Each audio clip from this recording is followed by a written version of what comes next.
अस्सलाम वालेकुम नाज़रीन, मेरा नाम अली हैदर है और आपका शुक्रगुजार हूँ कि आपने मेरी वीडियो देखने के लिए वक्त निकाला। मेरे पास खबरों का आज अंबार है, लेकिन इसमें सबसे इंटरेस्टिंग खबर मिसाइलों के शहर की खबर है। कभी आपने सुना होगा जनाब, ये फला चीज़ का शहर है, ये रोशनियों का शहर है, ठीक है, ये गार्डन्स का, फूलों का शहर है। कभी आपने सुना कि मिसाइलों का भी शहर होता है? बाकायदा तौर पे ऐसा एक शहर दरियाफ्त हुआ है, सामने आया है। ये शहर किसका है, इसको कौन ओन करता है, वो इनका करेगा क्या, आखिर होने क्या जा रहा है, ये एक बड़ी इंटरेस्टिंग खबर है जो कि मैं इंशाल्लाह आपको दूंगा दोस्तों। अच्छा, पाकिस्तान, जो लोग पाकिस्तान में मुझे देख रहे हैं, वैसे तो हमारे व्यूवर्स भारत से भी होते हैं, बांग्लादेश से भी होते हैं, यूएई से भी होते हैं, और जहाँ जहाँ पाकिस्तानी है उनके लिए भी ये खबर है। और जो भारतीय मुझे देख रहे हैं, क्योंकि उनका भी पाकिस्तान से कहीं ना कहीं कंसर्न रहता है कि पाकिस्तान में, हमसाया मुल्क में क्या हो रहा है। Pakistan is going to go into a dark age. हम पत्थरों के ज़माने में जा रहे हैं। यकीन कीजिए, अगर हमें ये लगता था कि भारत हमारा दुश्मन है और भारत पाकिस्तान को स्टोन एज में फेंकना चाहता है, भारत पाकिस्तान का बुरा चाहता है, तो यकीन कीजिए भारत कुछ भी ना करे तो हम खुद अपने पाँव पे कुल्हाड़ी बार बार मार रहे हैं। और अब की बार हमने कुल्हाड़ी नहीं मारी, हमने सीधा कुल्हाड़ा मारा है और पाँव ही काट दिया है। ये तारीख दौर जो एक आगाज़ होने जा रहा है, इसकी वजह क्या है, ये कैसे होगा दोस्तों, इसके बारे में मैं आपको तफसीलात बताऊंगा नाजरीन। अब होगा क्या? अच्छा, अरशद नदीम की एक वीडियो वायरल हो रही है। मैं अरशद नदीम का बड़ा अच्छा फ़ैन हूँ, बहुत बड़ा फ़ैन हूँ, बिकॉज जब उसने कॉमनवेल्थ में गोल्ड मेडल जीता था तब से मैं उनका फ़ैन हूँ। वो मेरे एक प्रोग्राम में आए थे। कमाल के आदमी, बड़े आजिज़, बड़े हम्बल आदमी है, लेकिन उनका ये रूप देख कर मैं बड़ा हैरान हुआ। मुझे बड़ी हैरानी हुई है। मैं चाहूँगा कि मैं उस हवाले से आपको कुछ तफसीलात बताऊँ, कुछ चीज़ें आप तक मैं पहुँचाऊँ कि अरशद नदीम का ये जो रूप है नया, ये ऐसा क्यों है और किया भी किसके साथ है। ये भी बड़ी एक इम्पॉर्टेंट चीज़ है नाजरीन कि अरशद नदीम ने ये जो उनका रूप है, ये उन्होंने किसके साथ इस तरह का एटीट्यूड जो है वो अपनाया।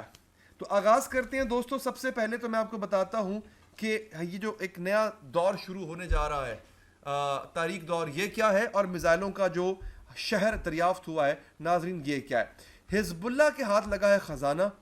अच्छा, इसको कहा क्या जा रहा है? इसे कहा जा रहा है कि इसको मिसाइल सिटी का नाम दिया गया है। हिजबुल्लाह ने, ईरान ऑब्जर्वर नामी अखबार है और वो ये अपडेट कर रहा है। याद रखिएगा, मैं हमेशा कोट करता हूँ अखबारों के नाम, मीडिया आउटलेट्स के नाम, जब आपको बताता हूँ कि न्यूज़ कहाँ से आई है दोस्तों। ईरान ऑब्जर्वर कहता है, Hezbollah has unveiled for the first time a large underground missile city equipped with precision missiles ready to be launched। एक ऐसा अंडरग्राउंड शहर हिजबुल्लाह ने बना रखा था जिसका आज से पहले किसी को पता भी नहीं था। हिजबुल्लाह ने खुद उसकी वीडियो लॉन्च की है। उसके मुताबिक ये इतना बड़ा शहर है कि इसके नीचे सड़कें हैं। आप जान के हैरान होंगे, सड़कें हैं, उसमें ट्रक चलते हैं, और उस शहर के अंदर, उसको मिसाइल सिटी का नाम दिया गया, उसमें सिर्फ मिसाइल हैं। उसमें दुनिया का बेहतरीन से बेहतरीन, खतरनाक, घातक तरीन मिसाइल मौजूद है। और हिजबुल्लाह ने, आपको याद होगा, हिजबुल्लाह ने बहुत पहले स्टेटमेंट दिया था, मैंने इस पर वीलॉग किया। कई लोगों ने कहा कि बस ऐसे ही ये लोग डराने के लिए, छोड़ने के लिए बात कर रहे हैं। उसने कहा था हमारे पास 1 मिलियन मिसाइल मौजूद है, यानी 10 लाख मिसाइल हमारे पास है। हिजबुल्लाह ने ये बात की थी। हमने कहा कि यार हो सकता है इसराइल को डराने धमकाने के लिए ऐसी बातें की जा रही हूँ। आज हिजबुल्लाह ने उसकी वीडियो जारी कर दी है। वीडियो में आपको दिखाऊंगा दोस्तों, आप हैरान रह जाएंगे कि एक शहर बसाया हुआ है उन्होंने लबनान के नीचे, बैरूत के नीचे। कैसे हो सकता है? बड़ी इंटरेस्टिंग ये स्टोरी है। और इस स्टोरी के बाद इसराइल की कांपें टांग चुकी हुई हैं, यानी टांगें कांप चुकी हुई हैं। एक तो ये मेरे बड़ी इंटरेस्टिंग स्टोरी मुझे लगी। फिर दोस्तों, पाकिस्तान में तारीख दौर का आगाज़ कैसे हो रहा है इसका मैं जिक्र करूंगा। ज़रा एक वीडियो देखिए। अरशद नदीम जो है हमारे पाकिस्तान के हीरो हैं, पाकिस्तान के गोल्ड मेडलिस्ट हैं। उनकी एक वीडियो के अंदर सिद्दीक जान भी उनके साथ मौजूद है। सिद्दीक जान के साथ किस तरह का रवैया उन्होंने अपनाया, मुझे अच्छा नहीं लगा। आप वो वीडियो देख के खुद फैसला कर लें कि मैं जिस आदमी को इतना आजिज समझता था, अगर तो एक गोल्ड मेडल जीतने के बाद, इतनी शोहरत पाने के बाद अरशद नदीम साहब का ये रवैया है, तो ये रवैया मुनासिब नहीं है। ये एक मुख्तसर सी वीडियो है, आप देख लीजिए, वापस आइए, इस पर तबसरा करेंगे। देखिए जरा। दरअसल वो होता है ऐसे है कि बड़ा मुश्किल होता है, इतनी बड़ी थ्रो है। हाँ जी, ये वीडियो आपने देख ली। अब इस रवैये को आप किस तरह देखेंगे? मुझे तो नहीं लगता ये एक मुनासिब रवैया था। जो भी है, सिद्दीक जान भी इस मुल्क का स्टार है। सिद्दीक जान कोई छोटा आदमी नहीं है। जब अरशद नदीम को कोई जानता भी नहीं था तब भी सिद्दीक जान का नाम था। और अगर आज सिद्दीक जान खुद चल के अरशद नदीम के दरवाजे पे गया, उनसे मिलने गया है, तो इतनी तमीज़ इंसान को होनी चाहिए कि आप किसी से अगर गुफ्तगू कर रहे हैं तो अपना मोबाइल 5 मिनट के लिए आप साइड पर रख सकते हैं। इतने एटिकेट्स होने चाहिए। प्रॉब्लम पता है क्या है हमारे यहाँ, क्या होता है हमारे यहाँ, और स्पेशली स्पोर्ट्समैन में, ये क्रिकेटर्स का भी मसला है हमारे यहाँ लोग स्टार बन जाते हैं लेकिन स्टार की तरह बिहेव कैसे करना है वो उनको सिखाया नहीं जाता। अक्सर ऐसे घरों से लोग आते हैं जहां पे स्टारडम किसी ने देखा ही नहीं होता, किसी को पता ही नहीं होता।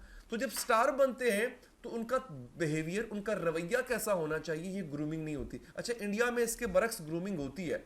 आप उनके क्रिकेटर्स को देख लें, जब वो बात करते हैं, जरूरी नहीं कि इंग्लिश में बात करें, जब वो हिंदी में भी बात करते हैं बड़ी नपी तुली बात करते हैं। हमारे क्रिकेटर्स आ लगे होते हैं, मतलब उनको बात भी करनी नहीं आ रही होती। प्रेजेंटेशन के वक्त जब उनसे पूछा जाता है तो उनके पास 2-4 रटे हुए जुमले हैं, सिर्फ वही बोल देते हैं। कम पढ़े लिखे लोग होते हैं हमारे स्पोर्ट्समैन, स्पेशली हमारे क्रिकेटर्स, ये कम पढ़े लिखे लोग होते हैं, इनका एक्सपोजर भी इतना कुछ ज़्यादा नहीं होता। लेकिन ये जब से स्क्रीन पे आते हैं, फेम मिलता है, तो ये बताते हैं कि छोटा ज़र्फ है इनका जो बर्तन है वो छोटा है। तो अरशद नदीम बहुत बड़ा हीरो है हमारा, लेकिन मैं चाहूँगा कि इस तरह की 2-4 और वीडियो इससे पहले निकले।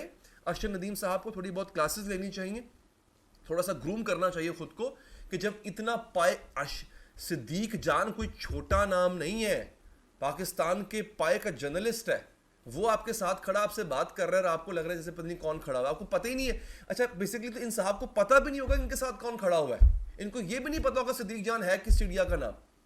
तो ये ग्रूमिंग थोड़ी सी होनी चाहिए हमारे लोगों की, कि जब उनको रातों रात फेम मिल जाता है, अल्लाह की उनकी मेहनत भी इसमें शामिल होती है, कोई शक नहीं, थोड़ी तमीज़ भी उनके अंदर होनी चाहिए। अब आ जाते हैं पाकिस्तान के ऊपर। दोस्तों, पाकिस्तान इस वक्त, पता नहीं आप लोग मेरी यूट्यूब वीडियोस कैसे देख लेते हैं, मैं पता नहीं कैसे मैं बना छोड़ता हूँ, इंटरनेट नहीं है और यहाँ पे इंटरनेट आएगा भी नहीं। एक बात याद रखिए, फायर वॉल ये जो लग गई है, फायर वॉल का दूसरा मरहला शुरू हो चुका हुआ है। इसका मतलब यह है कि आपके व्हाट्सएप मैसेज से लेके आपके बैंक अकाउंट के पासवर्ड तक एक एक चीज आपकी हुकूमत को पता होगी। फायरवॉल करती क्या है? फायरवॉल मैं आपको सादा अल्फाज में समझा देता हूं। आप जब कोई मैसेज किसी को भेजते हैं वो इनक्रिप्टेड होता है, यानी वो पहले कोड्स में कन्वर्ट होता है, ठीक है, और जब वो सारिफ तक जाता है आपका मैसेज तो वो डीकोड होके उस मैसेज में कन्वर्ट हो जाता है। रास्ते में वो कोड की सूरत में रहता है, कोई नहीं जान सकता कि ये क्या है। फायरवॉल क्या करेगी, उस कोड को रास्ते में रोकेगी, उसको वापस मैसेज में कन्वर्ट करेगी, फिर हुकूमत का जो एक सिस्टम एल्गोरिदम बना होगा वो उसको पढ़ेगी कि क्या लिखा है, कोई ऐसी चीज़ तो नहीं है जो हुकूमत मुखालिफ है, रियासत मुखालिफ है या इनके मिजाज के मुनाफी। उसको अगर वो होगी तो ब्लॉक कर दिया जाएगा, जाके उस बंदे को उठा लिया जाएगा, या फिर उस मैसेज को आगे जाने दिया जाएगा अगर वो नुकसानदेह नहीं होगा उनके लिए। ये है फायरवॉल।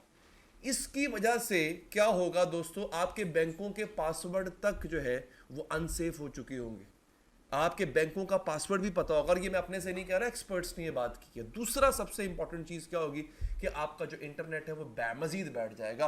पहले ही आपके मुल्क के अंदर जो फ्रीलांसर्स थे उनका काम ठप हो गया है, जो कई लाखों डॉलर आपके मुल्क में आ रहे थे फ्रीलांसर्स की वजह से, वो काम ठप हो गया है। आपका मुल्क इंडिया में 200 अरब डॉलर्स की इस वक्त आईटी एक्सपोर्ट कर रहा है, 200 अरब डॉलर्स की। आपके इंटरनेट ही नहीं है, आप कर लें मुकाबला और फिर आप ही की काम कर सकते हैं। वो अच्छी तरह आप जानते हैं, मुझे कहने की जरूरत नहीं है, मुझे अभी इस मुल्क में रहना है। अपना बहुत ख्याल रखिए, आने के बाद।